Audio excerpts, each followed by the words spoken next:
Hi, this is Phil, and I'm here to tell you all about the Capes and Lunatics Patreon. Get early access to all of our interviews, including the monthly Chichester chats with writer and comic book legend D.G. Chichester, new episodes of classic Capes and Lunatics shows, including The Quantum Zone, This, That, or the Third, and many, many more specials, all completely uncensored. Access starts for $3 a month, full video when you pledge $5 a month. Check out the link in our show notes, or go to patreon.com/CapesandLunatics. Hope to see you there. This is Jerry Conway, and you're listening to the Capes and Lunatics podcast. The man who changed comic books forever. I'm here for Peter. That's right, he gave us the Grizzly. Anyway. Welcome back to another episode of the Ultimate Spider Cast. April is here. Anyway, speaking of April Fools, I am Phil. Joining me, as always, she's been known to crush a man. It is. Hey, y'all, this your local friendly neighborhood webcomic croissant. Oh my. That's right, kids. April's begun some of our wacky episodes. So this time, yes, we were covering Amazing Spider-Man 139 and 140 and Web of Spider-Man 58, featuring the Grizzly. The Amazing issues are on the Marvel Unlimited app. The Web of Spider-Man one is not. Their Web of Spider-Man is kind of like, you know, some here, some there, but they don't have like the full run. How hard is it? You already have the book open. Just keep scanning. I figure anything Spider-Man, they'd be like rushing to get up there, you know. Well, Web of Spider-Man, it's touching though. Yeah, but it's like, and again, it's like it's nice to have all the newer stuff up there, but why don't, not even Spider-Man, just Marvel in general, why don't you like put all the 90s stuff up there? Like a lot of that stuff hasn't been collected. You know, all the modern stuff's been collected. Yeah, a lot of the Fantastic things. You want to give people their money's worth, you know, Well, they don't. Yeah, but it's like, yeah, but I assume they want more customers. You know, you could always, and then you can always promote. Well, listen, you Marvel nerds. One thing y'all are gonna do is gonna bend over, take it, and open up your wallet. Look at Charlie. You beat me to it. I was being like, with me now. Yeah, I guess. In the butt is fine. But no, I mean, don't you think you get more customers if you like promote it? Be like, oh yeah, subscribe to Marvel Unlimited. You know, you'll get comics that have never been collected in trades before and stuff. And the mouse knows what the mouse knows. I like everything. So yep, you guys are under the House of Mouse's protection now, so you get what you get. I don't have an idol. At least you get something. I don't have an idol in my house. DC ain't got nothing. I mean, it's literally finite. DC finite. Why are we paying more money? Oh my God, there's our movie. New Jersey Charlie in the Temple of the Mouse. Yeah. You were still breathing, so I assumed you were okay. He makes his religious journey to Mecca. I mean, Disney. Oh! Oh my. How many bad diners does he have for his family to eat at? The world may never know. Instead of running from a giant boulder, he just has to make it down a New Jersey street. Good luck. Enough pooping on Jersey. We love you, Jersey. All right, should we get to these Grizzly issues, Lilith Hellfire? We have to. Enough of Charlie. Actually, the 40's not that bad. Yeah, enough of Charlie Esser. Let's speak of another Grizzly fate. I can't wait to get to these issues. I can barely contain myself. Like this, I'm just gonna. Why? You know what you signed up for. You know who I am. I know. And again, you can't take 100% credit, but most of the credit, you created this, my dear. I am not responsible for the punny business. I am absolutely not.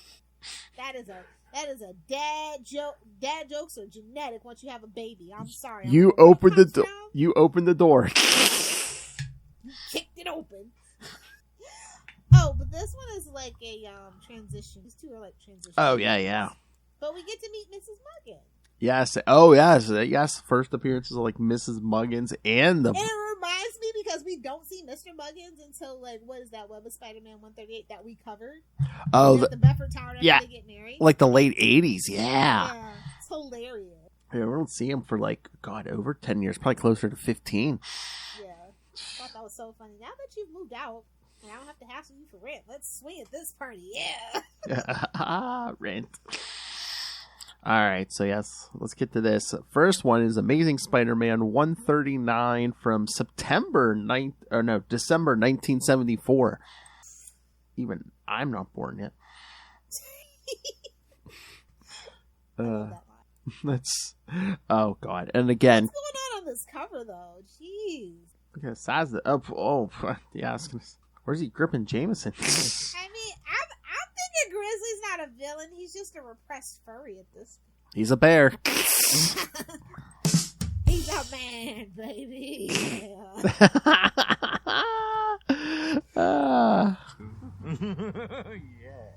Yeah, baby. Yeah. And it's an exoskeleton. This is more ridiculous than rhinos. I'm just gonna tell you. Well, again, who created this thing? New villain, the Jackal. Oh god, this is old. New villain, the Jackal. Is again these first two issues. Peter doesn't know who the Jackal is. Yeah. Cover price 25 cents. Oh, I wish. I know. So who's funding the sex bots and who's funding the time machine? We're gonna need the cash on the Cash App immediately. Well, seriously, when you think about it, all you need is the time machine, because I'm sure at some future date they will create sex bots of Hellcat. Actually, they say that time travel is more practical forward and it's harder to go backward. Well, So, yeah. I want to go into the future where there's sex bots, or do I want to go back and get all my comics? That's a tough one. Because it's easier to go. That's Sophie's choice. Yeah, because it's easier to go forward. All you have to do is stop your, let the Earth spin. You stay still when the Earth spin of it. Exactly. Yeah. Or you gotta calculate time, position. Yeah, it's a whole thing. Or screw that. All you need is a cryogenic chamber. Just put yourself to sleep for a couple 100 years. Okay, Fry from Toronto. I'll free my. I think I'm taking the sex robot. I'll take my chance with the sex robot. I'm sure I can just pirate it by then into my brain. A literal power driver, kids. All right. So. Oh, but do we have to start the issue with frickin' Liz Allen? It's just bad, man. Not only are we done with the Grizzly, Liz Allen's here, man. Oh my god, I know. All right, Day of the Grizzly by writer, friend of the show, Jerry Conway. Oh, you're not gonna say it? This is Jerry Conway, and you're listening to the Capes and Lunatics. I don't think I've said it since he's been on, have I? Yeah, you have. You said it at least a couple times. Okay. On the show, but it just gets funnier because he has been on the show, and we didn't mention it really that much. No, I was gonna say, see what it takes. About other things. I was gonna say, he's a man of many talents. See what it takes to shut me up, Bendis.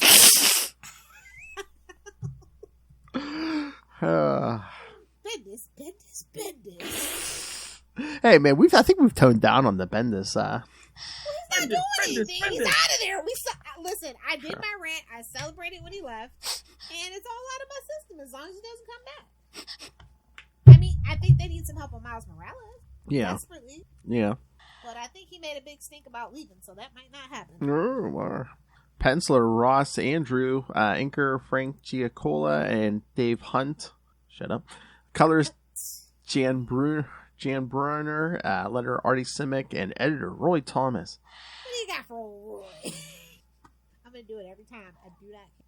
Oh my god, I forget. Oh, what was the line? I think last week when Justin and I were recording, something that sounded somewhat sexual came up, and I was just like, wherever you are, Lilith, shut up.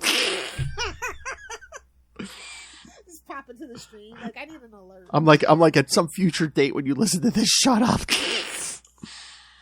All right, yes, Spider-Man is web-slinging through the city, mulling over the fact that he still hasn't found a place to call his own since he was evicted from the apartment he shared with Harry. Blew it up!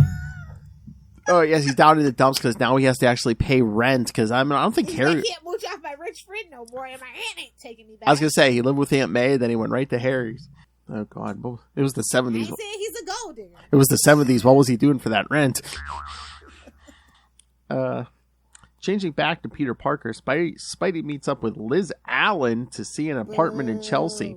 And I think this apartment, I mean they kind of make it look like a bad neighborhood in this, but it's like, I think this is the skylight, bro. I know. Well, I think it's the longest apartment he ever had. I'm pretty sure. Because he lives here until he moves, he marries Mary Jane and they move out. Yeah. Yeah. And then we also get, Bambi, Randy. Yes.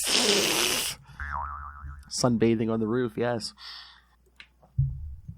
And again. And then, of course, because he needs money, he's got to go back to the Bugle. Like I said, we're resetting. Yes. Very clearly transitional reset. Yes. There he's taken to an apartment that is run by Mammy Muggins, a very charismatic landlady. Although the apartment is less than desirable, it suits his needs and the price is reasonable, so Peter takes it. Shut up, Lil. Needing money, Peter decides to take his job back at the Bugle. However, just before he can step into Jonah's office, a costumed being calling himself the Grizzly has burst into the Bugle's offices. As the Grizzly smashes his way through to Jameson's office, Peter slips away to change into Spider-Man. Peter saves Jameson when the Grizzly tosses Jonah out a window. Naturally, Jameson is less than impressed that he was saved. Lucky I need this money. Otherwise, I'll let you fall to the freaking ground. Let you bounce off the street like you bounce me them checks. I love it. Jonah's like, oh, I can't believe you're saving me. I can't believe I'm saving you. Going into Jameson's office, Spider-Man battles the Grizzly, who blames Jameson's bad press for ruining his career as a wrestler. It always goes back to the wrestling, don't it?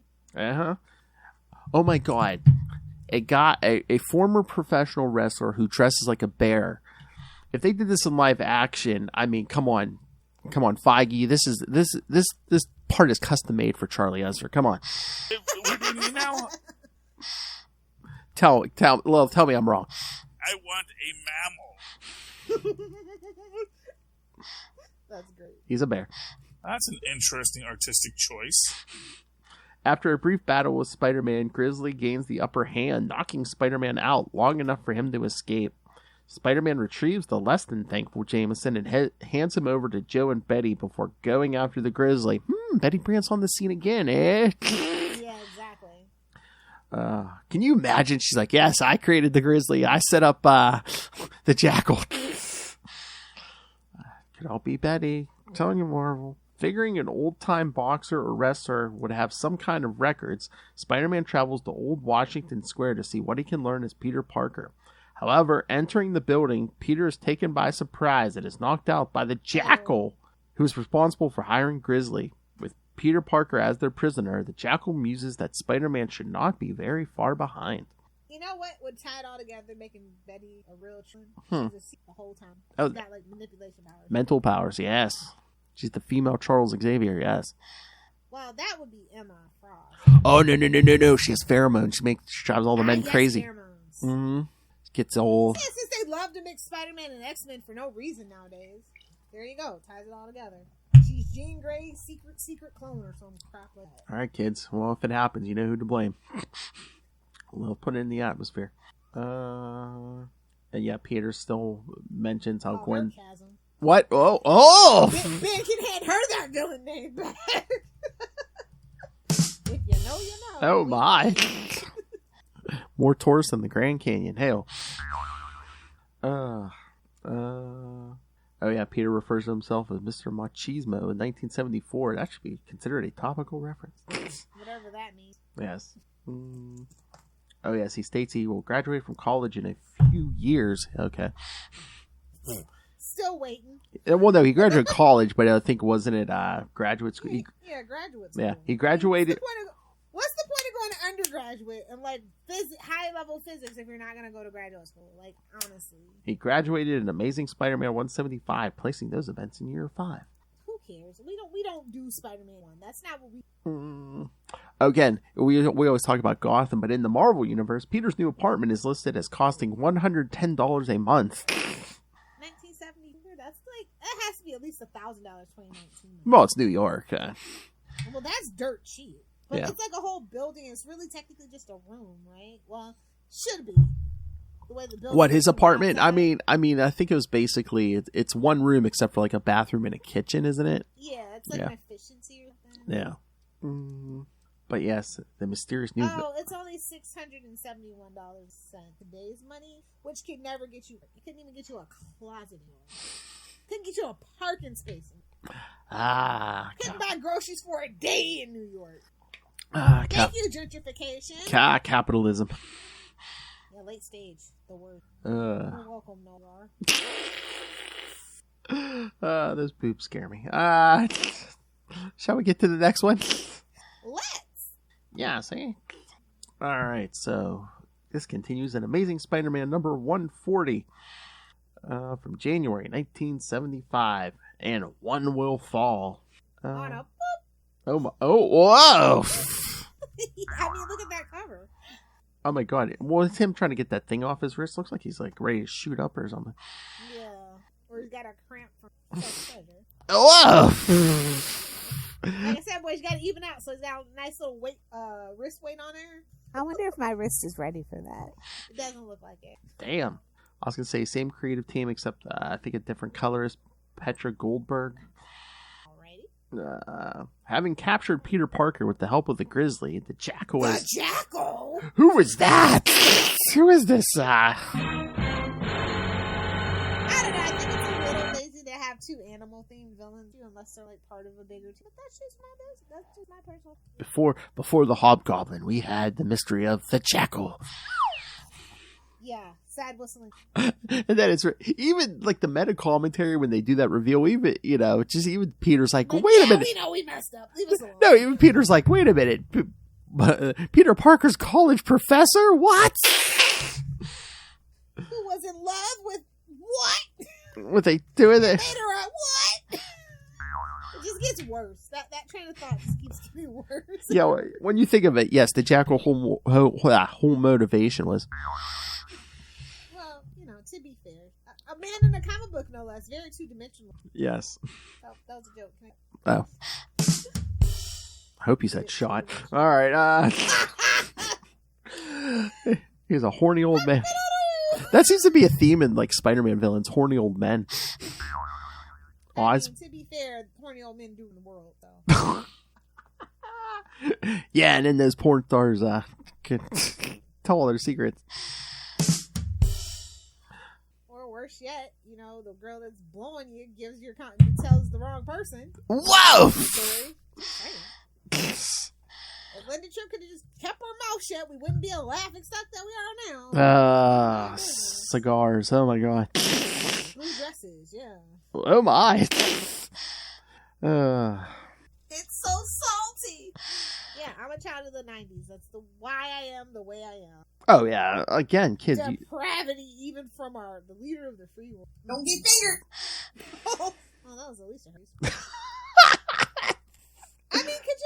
I've always felt bad for the poor gal. Oh, yeah. Your whole business just splattered for the world to see, and you're still a punchline like 30, 40 years. It's hard to get a job, It's crazy. Splattered, little hellfire? I said what I said.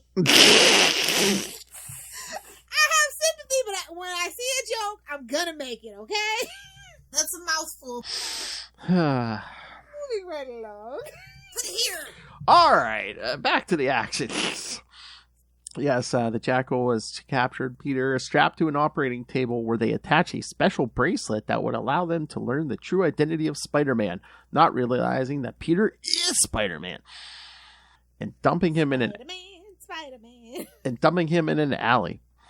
Being found by Betty and Ned, they take Peter to a diner where he realizes what has been done to him. Did they do more than put the bracelet on him? Like, what's going on here? I know, it sounds like that, because, yeah, Peter realized what has been done to him when he goes to the bathroom. Poorly worded, but moving right along. There he is told by the Jackal over the communication device on the bracelet what they intend to do, and any attempt to remove the bracelet will activate an explosive. Yes, he will blow his arm off. So yes, there goes his dating life. Rosie Palmer, kiss you and your four sisters goodbye. Wow! I wonder if my wrist is ready for that. Lubricated eels are the best. Resuming his civilian life, Peter, with the help of Flash, moves his stuff into his new apartment and meets another new character, his new neighbor, Glory Grant. Yes! Flash was all like, oh, hello, baby. Good old Flash. I wouldn't want to date so me. Simple. He's such a simpleton. I love him. Young, dumb, and ready to get down. Lilith Hellfire's type. Exactly. Exactly. I was gonna say, don't be throwing stones on Hellfire. Never. My house is made of glass for sure. That night, when finally by himself, Peter uses his scientific skills to remove the device. He just blows up the new apartment like, damn it! I blew up the other one too! It's gonna be my life, man! There goes my security deposit. Exactly. It's only $110. True. Free of its control, Peter changes into Spider-Man and seeks out Jameson. Startling his bitter foe in his sleep, Spider-Man convinces him to explain why the Grizzly was after him. Years ago, picture it. Years ago. Sicily, 1912. Wait, where was I at? Years ago, Jameson's editorials about the Grizzlies' unethical and violent wrestling moves shifted public opinion on the subject. The Wrestling Federation, which Hulk Hogan, bro. Brother. Only Hulk Hogan testified against all of the WWF in my business. The Wrestling Federation, which employed the Grizzly, probed into his conduct and eventually fired him. With the information he needs, including the Grizzly's real name, Spider-Man leaves Jameson's home. The whole experience rallying Jameson up once more over Spider-Man's conduct. Realizing that someone like the Grizzly would be known around the gyms in the city, Spider-Man asks around until he finds the gym which he used to frequent. Sure enough... Sounds Spider-Man anything. I know. I mean, sure, the kid's got an attitude. He'll throw you into a car. But, like, you don't got to tell Spider-Man nothing. Well, I mean, they didn't show it, but I mean, sure when they said, yeah, get lost, we ain't telling you he bent some barbells. They're like, okay. We know his temper. Come on. I know. Sure enough, the Grizzly is there, and the two are locked in a battle. During their fight, Spider-Man realizes that the key to the Grizzly's superior strength is his costume. You learned that, did you, genius? He then takes it apart piece by piece until all that's left is just Maxwell Markham. Oh, with a name like that, he had to be a villain. That's like Triple H, although that's a fake name, obviously. Boy, someone went to the Stan Lee School of naming characters. Oh, clearly. Maxwell, no less. Maxwell Markham. Spider-Man easily defeats him and leaves him for the authorities to deal with. More like Maxwell Hokum, but that's... wow, that's a really old word people probably don't know. Hokum. There's your word of the day. Feel free to Google. Yes, you know who uses that word. Bazinga. Does he? There's at least one episode where he did.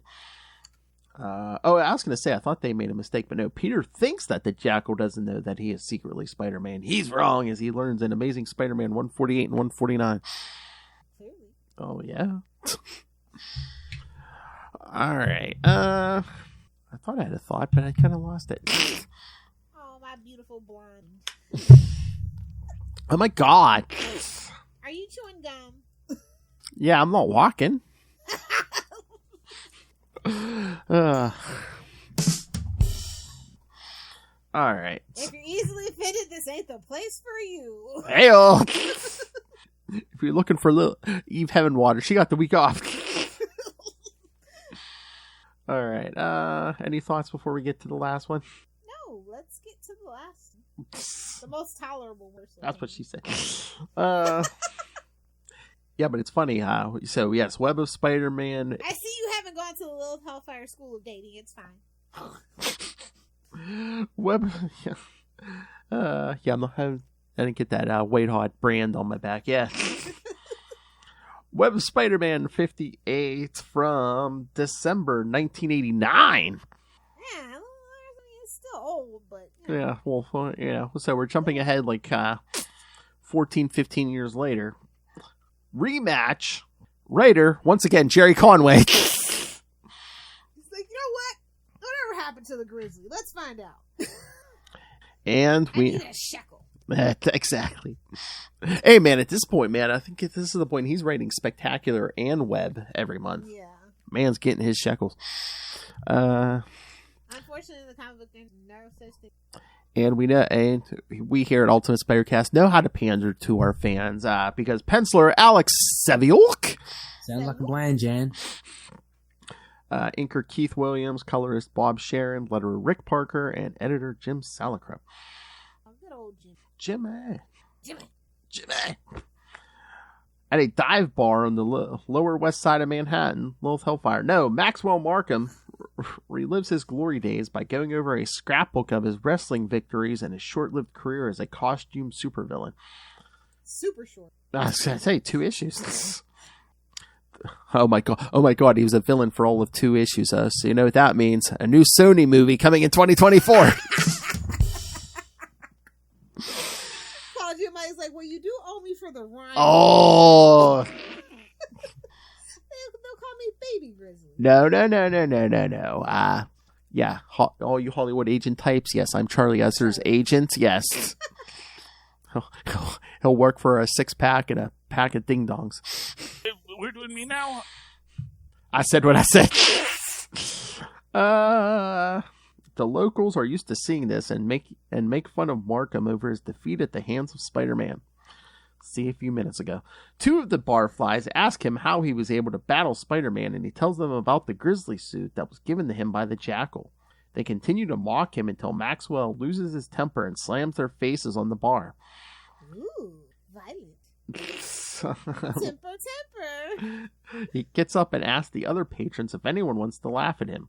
He insists that he almost beat the wall crawler, and if he had a rematch against the masked hero, he would beat him. He then leaves the bar, planning to get that rematch, and he will see who is laughing afterward. Yeah, I almost beat Spider-Man. Yeah. You know how many times the Shockers told that story? I almost got him. How many times the Shocker's been like, yeah, I would have had him if he just would have had his back turned and, fell asleep. If he lost consciousness for like 5 minutes, I could have had him. Trying to donkey punch me now, bitch. Oh, you don't want to know the things I've done. And then Scorpion just goes, shut up. While in Midtown, Spider-Man web slings across the city to meet up with Puma. Yikes! Puma, Jerry. Puma. Speaking of many animal-themed characters. That life debt was never repaid. Oh, we're going to get there.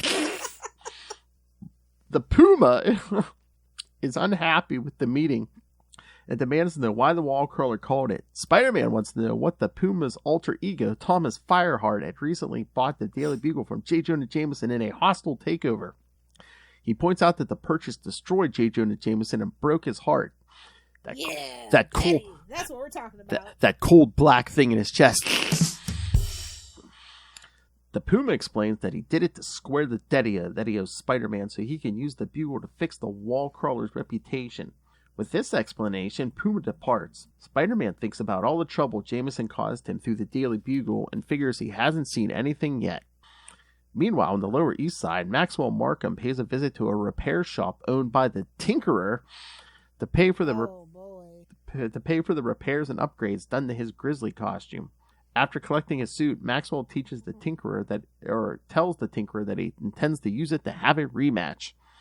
And he laughs at him in his face. Ha ha ha. No, he says, no. He didn't laugh at him. All he said was, we need the money. Gimme. Yeah, money up front. Please, you know how many yachts and private planes the Tinkerers bought off of stupid villains like this? No, absolutely. I mean, there's. I'm pretty sure he owns at least one Doom bot. I mean, just the Shocker alone has put his kids and grandkids through college. Poor Shocker. Scroll way down to Shocker September if you're feeling nostalgic. F that guy. Oh, listen to Lil. Oh, that poor guy. Then if I say, oh, hey, you want to do another Shocker September? No.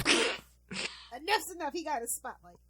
Oh no. We could use the re-listen time. Oh no, trust me, Lilith doesn't want to change this September. Yeah, we're gonna do some Submariner September. Yeah, exactly. Speedo September. Could boys. have had it last year, but Lilith Hellfire had to take a recursion. I did not take a vacation. I had to get my life together. I had to get out of America desperate. And did it happen? You're out of the country? Or I will be when I get back from your place. Oh, okay. I was gonna say, when did Florida cede from the United States? Well, they're trying. I know, man. Like, turn on the news any second, boys. They're gonna form Redneckica with Texas, Tennessee, Arkansas. At least I'll have Will. Later that day, Spider-Man returns to the new Soho loft that he and Mary Jane have moved into. Hearing voices inside, Peter quickly changes out of his Spider-Man costume while riding the freight elevator. Once in his loft, he sees that his wife Mary Jane is hosting her Aunt Sybil and Uncle Lou, who are finally back from an extended vacation in Europe. Must be nice to have money. They have come after hearing news about how their daughter Christy is in the hospital. Peter realizes You shouldn't have chastised the ground to an equal one. Exactly. Peter realizes very quickly that Lou is impatient and wants to see his daughter. As they head out the door, Mary Jane tells Peter to not take the cold reception personally, as they are naturally upset after hearing that Christy is suffering from an eating disorder. She tells Peter that Joy... Well, when you got a girl like Mary Jane around. What? So you're not stacking up. Oh, yeah. Well, she's only a teenager. She can't compete with Mary Jane yet. Exactly. But the teenagers don't know that. Teenagers are idiots. Don't you remember? That's true. All teenagers are idiots, except for any who listen to our podcast. No, you are too, because your prefrontal cortex isn't developed just the way I like it. Where's my button? The views of Lilith Hellfire are not necessarily the views of the Capes and Lunatics podcast network. I need one for you. I need one for Charlie. Come on, Justin, enjoy the censor button club. No, I need one once a month for Dave Finn. No, Justin. Devil works hard, but the censor button works hard. No, Ray wants me to edit when I hit that Batman trap. Chance never seen Batman, my favorite character. Damn it! Spider-Cast! The Hard Master. Then she tells Peter that Joy Mercado, yes, Nora Winters 1.0. She's still here. There's always some blonde at the Bugle. It's either Joy Mercado, Nora Winters. There's always one of Joy Mercado had called, and he has a train to catch and sends him on his way. Noticing that her aunt has been on a midnight train in Georgia. No, worse, Philadelphia. Noticing that her aunt has been acting strange, Mary Jane finally realizes what Christy had to deal with at home when Aunt Sybil nonchalantly comments on the weather. When Peter arrives at the Daily Bugle, he catches up with Joy Mercado just to see she has summoned a taxi. He learns that they are going to Philadelphia because Joe Robertson has been found alive and is going to surrender to federal marshals. What is going on here? What is going on here, kids? What is the whole story behind this? Stay tuned for later in the year, kids. We did some of it, like we did that whole Shocker vs. Electro issue and some of that, but I mean, I'm always down for more Joe Roberts. No, wait till like, you're in for a world of pain, Lilith. wait until later in the year, Lilith Hellfire. Mutant werewolves. I told you, I threatened for years. We're gonna get there. We're getting there this year. Oh man, the Lobo brothers. Yeah, you have literally been threatening it for years. So okay. I think since the beginning of this podcast, I've been threatening. We really have been threatening it since the beginning. Hey, admire my restraint. It's been over 220 some episodes. Okay. He's like, we're doing it. You're gonna shut up and like it. Oh my God, who am I? Lilith Hellfire with young men? What the hell's going on here? I do tend to rub off on people. Hey-oh! Thwip. I only have myself to blame. I'm friends with the monster inside of my head. Nice. As they get into the cab, Peter's spider sense goes off. Well, because it's a New York cab. Yeah, we had Dyson in here. I said, yo, home still. The spider sense is going off. Don't sit in that spot. No, don't sit in that spot. It's ting ting tingling, ting ting tingling. Joy gets out. She's pregnant. He learns that they're going to Philadelphia because Joe Robertson has been found alive and is going to surrender. Yeah, sorry, we got that. As they get into the cab, spider sense, but he can't see any immediate danger as usual. He narrowly avoids an encounter with the Grizzly, who is waiting for Parker in the hopes that he could use him to get the Spider-Man to fight him. He then decides to follow after the taxi in the hopes of carrying out this goal. Soon, Peter... I just need Spider-Man to just one time. Nobody can know my secrets. Just fix it. I mean, There's been enough accidental deaths with Hellfire. I mean, yeah, I know. you know, Ned Leeds. Oh, dang. Did your neck snap because I didn't catch you? Oh my god, that's dark. I just wanted to test out a theory. No, I was thinking more along the lines of, oh, Norman, did I dodge your glider? Oh, it hit you in the chest? Oh, sorry. Oh, wait, I didn't get to Ned Leeds in time and the Foreigner's men killed him? Oh, I'm sorry. Oh, definitely didn't get to Ned on time. Ned wasn't. Oh my god. That's the big one. Betty set that up. Come on. Oh, yeah, obviously. You're not part of our headcanon. I don't know what you're doing. It makes sense. Oh my god, she uses pheromones on the Foreigner. That ain't a big accomplishment. Pheromones on the Foreigner. Say that 3 times fast, kids. But yeah, Peter and Joy are on the train traveling to Philadelphia from New Jersey. Oh god, I don't know, it's worse. Yeah, the story just keeps getting worse. We keep going into the heart of darkness more and more. New Jersey to Philadelphia. I think I'd rather travel to the 9th circle of hell. Oh! Shout out to the Tri-State area. I'm just joking. I was gonna say, I'm just joking. What'd you say about Connecticut? I was just completing the Tri-State area. Yeah, trifecta. New Jersey. With them are Martha Robertson, her son Randy, his wife Amanda, and Joe's lawyer Cynthia Burnhammer. Burnhammer, you say? Gonna drop that Burnhammer, yeah. But no, they're trying so hard. I love how they made such a big deal of like Randy marrying like a blonde white girl, and then it's like after a while they just get divorced and we never see her again. She got out with her life, kids. Exactly. She's living her best life somewhere. It's kind of like Fresh Prince when one of his aunts marries the white guy and they have the baby, but like you never really think about it. Or like how him and his mom and his like Lisa's dad got married and then you never hear anything about it. It's just one of those. I mean, I think they forgot about Amanda. I'm surprised some hack hasn't come in here and tried to like kill her off. Everybody's gonna be pulling a Zeb Wells. Just wait. I wrote an issue 10, 15 years ago. Let's bring this back. They need a shackle. I just mean I'm surprised no one has tried to kill her because they haven't used her in years. Slot. He loves to show off his nerd boner. It's like, oh look, I know the history and just to kill her. Yeah, exactly. So progressive. Along the way there, they update Peter on what happened to Joe following his escape from prison. We'll get there. When he asks about Tombstone, oh my god. Ooh.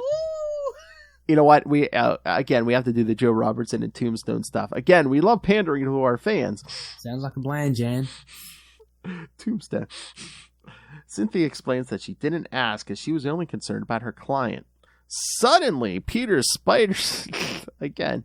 Peter's spider sense starts to tingle. Ting-ting-ting-a-lid, ting-ting-ting-a-lid. I haven't thought about Uncle Ben in weeks, man. Oh.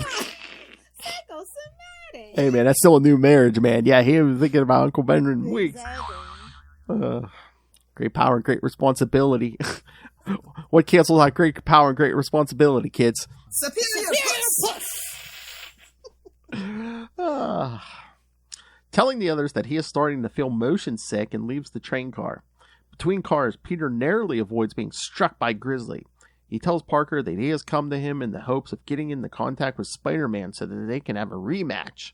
Remembering who the Grizzly is and hearing his demands, Peter can't help but laugh at his foe.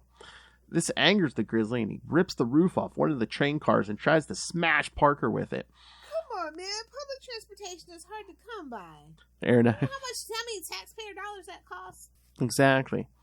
They're not going to fix it. It's just going to be like that now.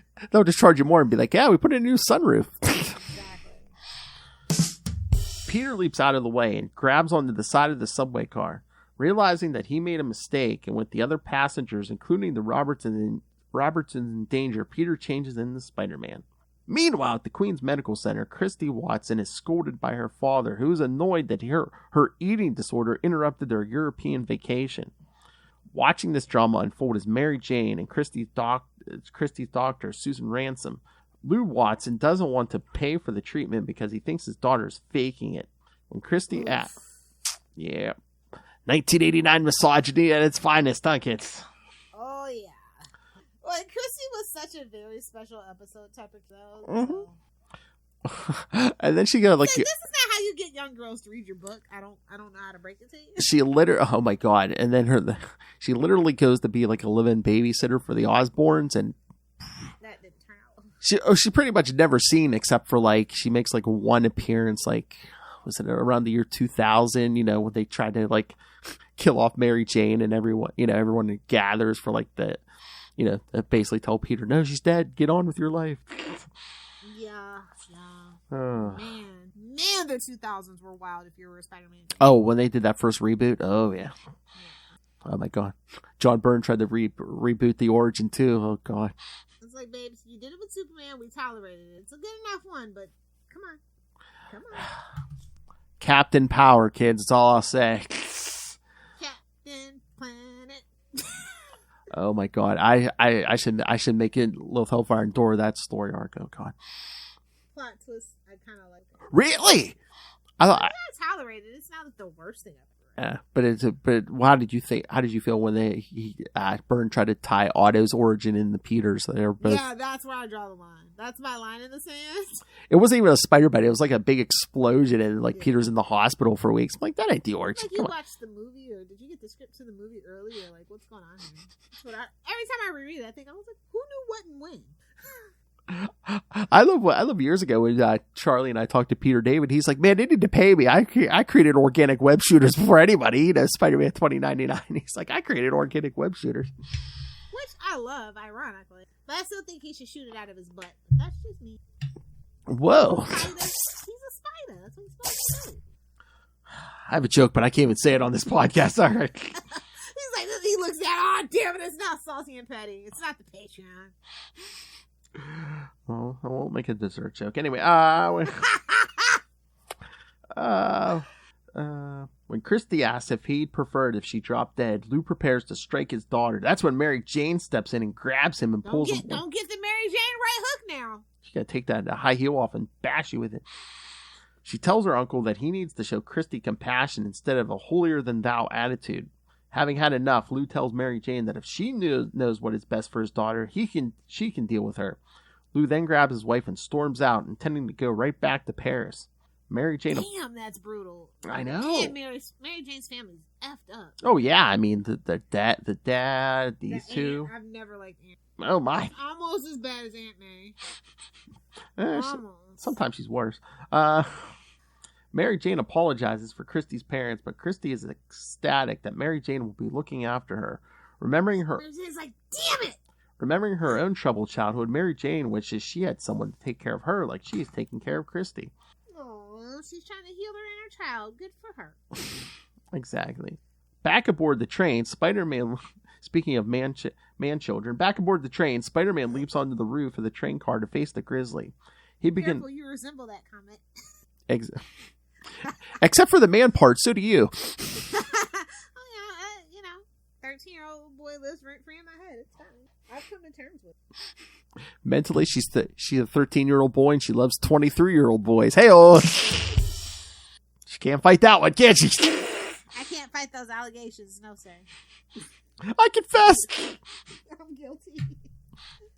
Oh, my God. If loving 20-some-year-old men was a crime, Lilith Hellfire would... I'd be in federal prison, bro. They'd be strapping her in the electric chair right now. Supermax! Even Green Arrow couldn't get me out, kids. They'd be giving her lethal injection and the chair at the same time. In the gas chamber just for safety. Maybe a firing squad. I don't know. He begins fighting Grizzly. The wall crawler runs circles around the Grizzly, and here's how the villain wants to defeat Spider-Man in battle so that people will stop laughing at him. As the two fight it out. Okay, I'll do it. Will you leave me alone and never come back? I'll do it. I swear Lilith Hellfire said that before. No, never. I don't get peer pressured. You don't give pity. I do the peer pressuring. You don't give pity Fs? Okay.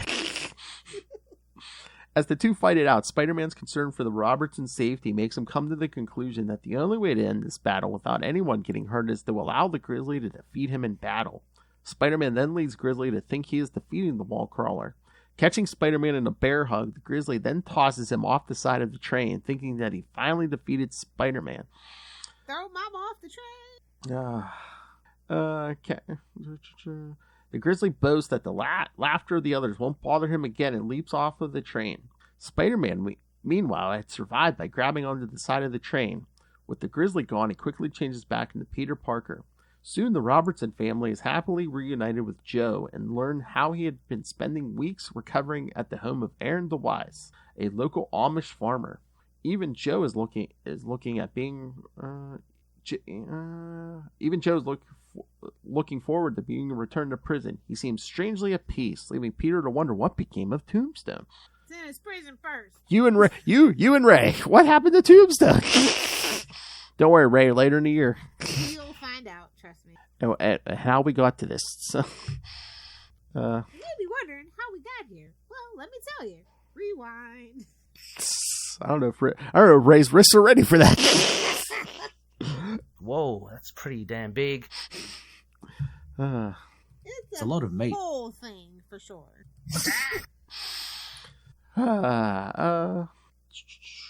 Soon, federal marshals come to take Joe back into custody. Seeing that Joe has let go of some of his past demons and hopes that the Grizzly was able to do the same for himself.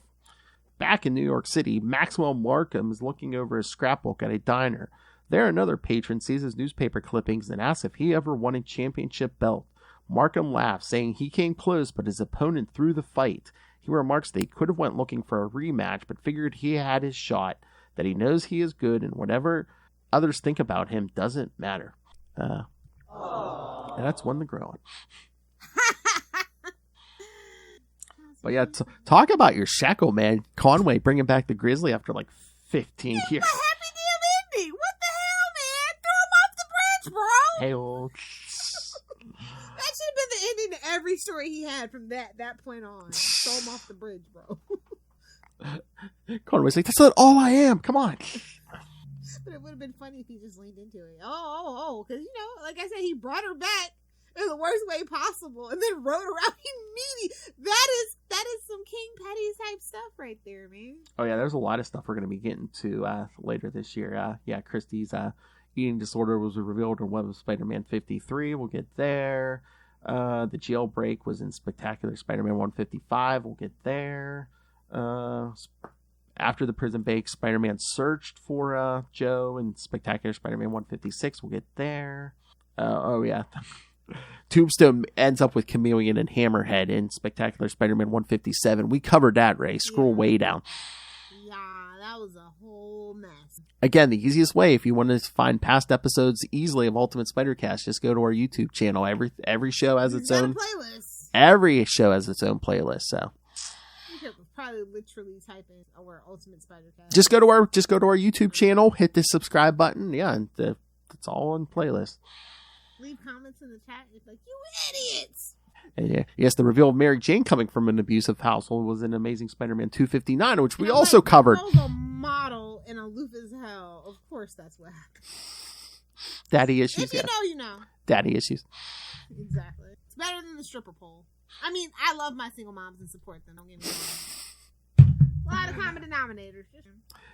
Did I ever tell you the story like 27 years ago? I went with some buddies from work to a strip club, and there was a girl there I went to high school with. Oh, I had that happen. Really? Because I'm sitting there with the guys. I'm like, we were fresh out of high school. Like, it was the summer after we graduated. Really? Oh, this might have been. Like, wow. This might have been like this. I think this was like maybe like 4 years after high school. So, but I was like, she didn't even give it she didn't try community college or nothing. But it was so funny because she rode my school bus. I mean, and no, that's not a euphemism, kids. But no, it's so funny because I told all the guys, I'm like, I know her. They're like, no, you're full of it. You're full of it. And she comes over. I don't even say anything. She goes, hi, Phil. I'm like, oh, hi. Hey. Completely. Such a surreal scene, up on stage, completely naked. Hey, Phil. Oh, hey. Hi. I'm like, don't say a real name. I don't say a real name. Oh, you're good. You're a good egg. Good for you. You had some common sense. Again, you don't want to blow that secret identity. Come on. Exactly. Oh, yeah, you read comic books. You know what's up. Exactly. All right. Do we want to talk any new issues? If we have to. I mean, we don't have to. Yeah, I mean, we're a Spider-Man podcast, We kind of have to. I mean, let's see what came out. Although, I will just really quickly, Superman lost #1. Speaking of another guy, Red and Blue starts with an S. Did you like it? Oh, I read it. I mean, so you didn't like it? I'm indifferent about it. Yeah. I mean, it's not great. It's not good. It's just I need to be inspired by Superman. I haven't been inspired in like a decade and a half at this. So. Yeah, I know. There's something missing. But on to Spider-Man stories. We got Red Goblin. Yeah. Morales. Yeah, I got Red Goblin. I got Miles Morales. My store got shorted. I didn't get Gold Goblin yet. So. Oh, you didn't miss much. That was the worst book I've read in a very long Oh, time. really? Okay. I mean, I'll get it eventually, but yeah. No offense to Christopher Cantwell and Lan Medina. I thought the art was actually really, really great, but the premise is terrible. And we all know he is gonna be the Green Goblin. Christopher Cantwell had a much better issue out this week. Hellcat #1. Yes, I was just gonna say, like, wow, night and day, man. Again, that is the difference between editorial interference and mandatory things that and then like when a writer can put their heart and soul into something. Yeah, but the difference is night and day. I mean, she was one of the shining points of his Iron Man run, too. Yes. Yeah. So that's just crazy, though. Like, from the worst to one of the best Marvel books out there. Again, probably editorial mandate. Editorial mandates. Definitely smacks to that. Like, who cares about the or the Green Gold Goblin? Or Gold Goblin. Red Goblin was okay. I mean, it's better than Gold Goblin. A lot of people seem to like it. What, Gold Goblin or Red Goblin? Red Goblin. Wow. Again, it's Normie. Oh my God, we gave Normie a symbiote. Well, it was bound to happen, though. Like, we all knew that was in his future. Like, there was no getting around that, right? I mean, I guess it took, like, 2 decades to make it happen? 3 decades to make it happen? But we all knew this is where it was going to go eventually. I mean, it's a little bit of a plot twist, because I think everyone just assumed he was going to put on a goblin suit. Yeah. Yeah, the symbiote. I mean, but it is serum infused, it's a whole thing. But again, too, I mean, those symbiotes are Charlie Sheen. They've been in everybody. Yeah, true. And it's like, Goblin Nation? Oh, God. First the Goblin Queen, what is their deal with this whole thing? It's starting to really wear my patience. Oh, the Goblin Nation. That's like back towards the end of Superior Spider-Man. Yeah, I know, but it's like nobody cares about the goblins, bro. Like, I know we have a whole month. They might have thought that, oh man, every year they do a whole month. You think people? No, it's a joke, man. It's bad. It's a gobble joke. It's bad enough when you resurrected all the other goblins, but Phil Urich is a step too far. No, so serious. Gobble gobble. Like, I thought we were done with him. I can defend the worst crap of the 90s. I can't defend Phil Urich. Okay. And you shouldn't. I would have to check your temperature rectally. Whoa! Damn. I'm really scared. Kids, she's going to be here. I'm scared. Nope, something's wrong. I usually don't, but that weekend I'm sleeping on my back. Now you know me. Once I get in my coffin and turn the lights up. Oh, yeah. Oh, yeah, kids. I offered her a bed in my son's room. No. She's going to sleep in the living room. I feel bad at Bill. I haven't been on a trundle bed since I was 5, bro. It's a regular... Maybe 7. Yeah, but it's like a regular mattress on it. I know. I'm just saying. I was like, no, I don't need flashbacks to my terrible 7s. I mean, for the last... God, I was a terror in 3rd grade. I mean, at bedtime, you can watch a half-hour ESPN with Luca. I was going to do that anyway, maybe. What, at bedtime? Nah, I usually do it like around lunchtime, actually. Oh. Because, I don't do nothing on company time. Just in here still in company time. Remember, kids, defecate on company time. Exactly. Your boss makes $1, you make $0.10. Go ahead and take a poop on company time. Oh my God, it's getting bad. I mean, the whole ESPN thing. Luca was quoting Michael Jordan to me the other night. Oh, good for him. Oh, are you going to take him to see that movie that they're making? Oh, no, it's not at the movie theaters. What is that, on HBO Max or something? No, I think it's going to be at the theater. I think it's going to be in the theaters. Is it Apple Plus? I could have sworn it was like Apple Plus. No, I think it is. Yeah, no, it is. Okay, I think it is coming to the theaters. So hard to tell nowadays. Yeah, I think it's literally so hard to tell what.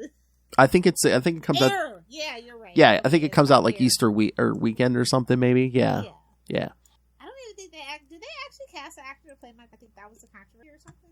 They're just focusing on the guy. Yeah, because like all the previews and the commercials, you just see like his mother and stuff and the agents and stuff. So funny because it's like Matt Damon and Ben Affleck are like. Mm-hmm. It's been. How do you like them apples? Exactly. It's like, it's not Dogma 2, you sons of bitches! What, with that misogynist Kevin Smith? Listen, I'm gonna be real with you. Like, Kevin Smith is as inoffensive as it can get in Hollywood. I mean, comparatively. I will say that in defense of Kevin Smith. I wouldn't want to be a woman in one of his stories, huh? Look what comic books raised him. He can't help it. Oh yeah. He prayed at the altar of Frank Miller. That's right. Yeah. Clearly. So he really can't help it, you know? Nobody said anything to Frank Miller, so now we got a generation of people that look up to that kind of thing. Because what's I can't fault him. Because I ain't saying it. Lilith, what's Frank Miller's mantra? She's a whore! There you go. A whore to kill for!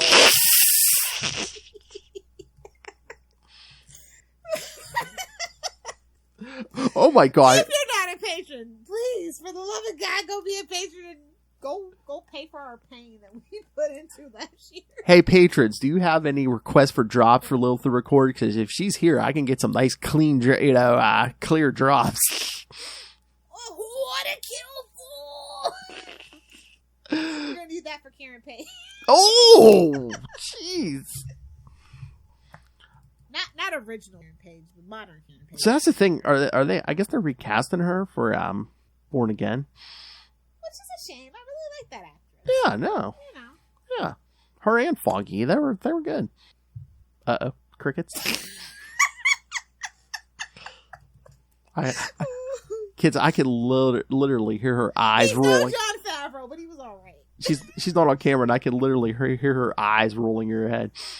Listen, until they give Jon Favreau the role of Foggy back, I will not be happy, as discussed on our Daredevil show. Yes. Again, I don't know if he wants to do that anymore. He just wants to direct, right? He's gonna do it for the fans, and he's gonna like it.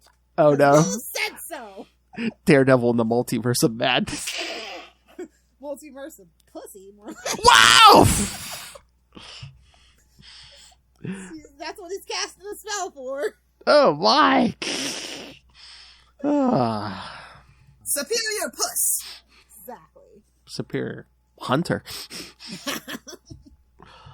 Alright. Anything else, Little Fire? On that note, we should probably give the kids the homework and go. Yes. You two probably didn't like that one. Sorry, guys. I was only talking about cats and boots. Boy, somebody did take their ADHD medication. Oh, no, I did. It just hasn't came yet. We'll eat a couple more brownies. All right, anyway. All right, next week. So that you know, I'm drinking infused drinks now. Oh, fancy. Oh, she's mainlining it. Exactly. All right, kids. Yes, next week, week 2 of more of our wacky April episodes, where we will cover Marvel Team Up 74, the Saturday Night Live episode. Yay! An Amazing Spider-Man 272 with new villain Slide with a Y. That's how you know it's fancy. That's right. In 2 weeks, Web of Spider-Man 73 through 76, Art Attacks, the Headmen. I think it's still Saviok, so Ray will be happy. And speaking of Ray, then we'll close out April with him and Dave as we cover Amazing Spider-Man 417 and Spider-Man 72 and 73. Oh, those are good issues. Yes. All right. I don't want to cover them, but they're good issues. Y'all was doing the Lord's work. Getting close to the end of the 90s Clone Saga. Oh, I can't wait for that reaction. Tell me the day that you guys close it out. I want to know. I got to tune in and troll y'all. I know, but I might have to tell them the episode before that last one, because the issue where it explains everything is Spider-Man the you-know-who journal, and I'm just like, so I might have to reveal it to them on the penultimate one for the 90s. Thank you for future Lilith. Penultimate. All right. And she's dead. With that adamantium liver? I think it was the fake kind. I have to go get it checked out. All right, kids. So, yeah, send us all the thoughts. Email us, CapesandLunatics@gmail.com, or call the voicemail, 614-382-2737. That's 614-38-CAPES. And, of course, if you want to find all of our episodes, social media, merchandise, who's on what show. Again, send us your and again, I don't know why you people aren't doing this. You can give us your email. We will send you updates when the new episode drops. So send us all the thoughts. Tubespace.io/CapesandLunatics Podcast Network. Tubespace.io/CapesandLunatics Podcast Network. And subscribe to the YouTube channel. All right, love Hellfire. Where can people talk to you about Superior Puss? If you kids want to hang out with me on the interwebs, find me on TikTok while it's still not banned. That's at Lilith Hellfire 69 over on TikTok. Remember to like and follow because my content is for friends and fans only. Either do the 6 or do the 9. Spread them out! Maybe both. Oh my. Very hard, very tempting. Context drop is on text. What will Lilith never say? Come. It's more like get out. Put it here! Out. Shut up and just lay there. There she is. The nut jar. I didn't even remember the reference for that. I know. Oh my god, you get to see your pages when you're here. Oh my. Oh my god, y'all gonna be like, look guys. You're gonna be like, that is some small type, because the more you put on a page, the smaller those things get. I need some muscle and some meat. And on that note. Perfect. Thank you for joining us again next week. Marvel Team Up 74, Spider-Man in the cast, the original cast of Saturday Night Live. An amazing Spider-Man 272 with that lubricated villain slide. But until then, swing on back. Have a flipping good time.